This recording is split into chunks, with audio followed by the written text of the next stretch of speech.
इतिहास में कभी कुछ महत्वपूर्ण घटनाएं हुई हैं, उनके उपलक्ष्य में ही आज त्यौहार मनाए जाते हैं। हम क्रिसमस मनाते हैं क्योंकि उस दिन कुछ महत्वपूर्ण बात हुई थी। लोग ईद मनाते हैं क्योंकि भूतकाल में उसी दिन कुछ अच्छा हुआ था।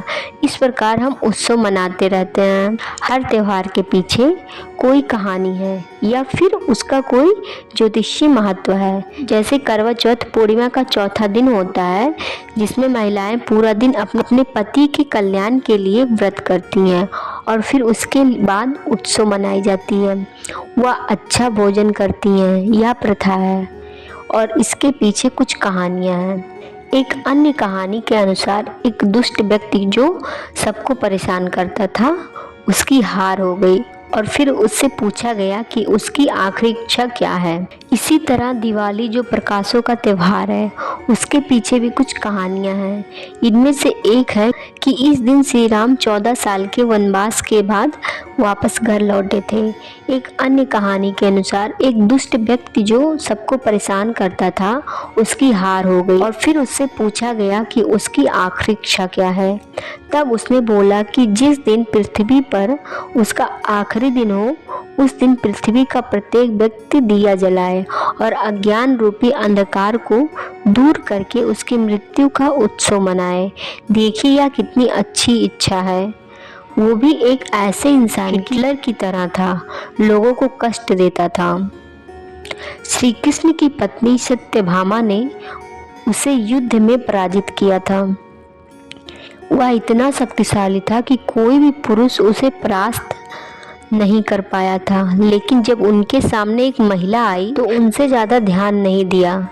उसने सोचा ये महिला क्या कर सकती है, मगर वास्तव में महिला ने ही उसे परास्त कर दिया। कृष्ण की पहली पत्नी ने उसे हराया और उसके पीछे कृष्ण ही थे। उनका नाम नरकासुर इसीलिए पड़ा था क्योंकि वह जहाँ भी जाता था वहाँ लोगों को कष्ट देकर उस जगह को नरक बना देता था। इसीलिए मरते समय जब उससे पूछा गया कि अब तुम्हारी आखिरी इच्छा क्या है, तब उसने कहा मेरी आखिरी इच्छा है कि मेरी मृत्यु सबके जीवन में प्रकाश लाए। तो फिर सभी लोगों ने दिए जलाए, जितने हो सके उतने अधिक दिए जलाए। जीवन का उत्सव मनाया गया। सभी कड़वाहट भूलकर जीवन को उल्लासित होकर मनाया गया और इसी तरह दिवाली का जन्म हुआ। इसी तरह कुछ और भी कहानियां हैं। 14 वर्ष के वनवास के पश्चात भगवान श्री राम जी के अयोध्या लौटने की खुशी में मनाई जाती है दिवाली। माना जाता है कि दीपावली के दिन अयोध्या के राजा राम अपने 14 वर्ष के वनवास के पश्चात लौटे थे। अयोध्या वासियों का हृदय अपने परम प्रिय राजा के आगमन से हर्षित हो उठा था। श्री राम के स्वागत में अयोध्या वासियों ने घी के दीपक जलाए। कार्तिक मास की सग्न काली अमावस्या की वह रात्रि दियों की रोशनी से जगमगा उठी। तब से आज तक भारत के लोग प्रतिवर्ष यह प्रकाश पर्व हर्ष और उल्लास से मनाते हैं। भारतीयों का विश्वास है कि सत्य की सदा जीत होती है और असत्य की हार होती है।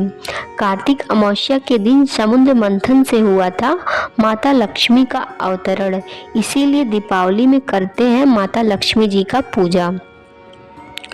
हर बार दिवाली का त्यौहार हिंदी कैलेंडर के अनुसार कार्तिक महीने के अमावस्या के दिन मनाया जाता है।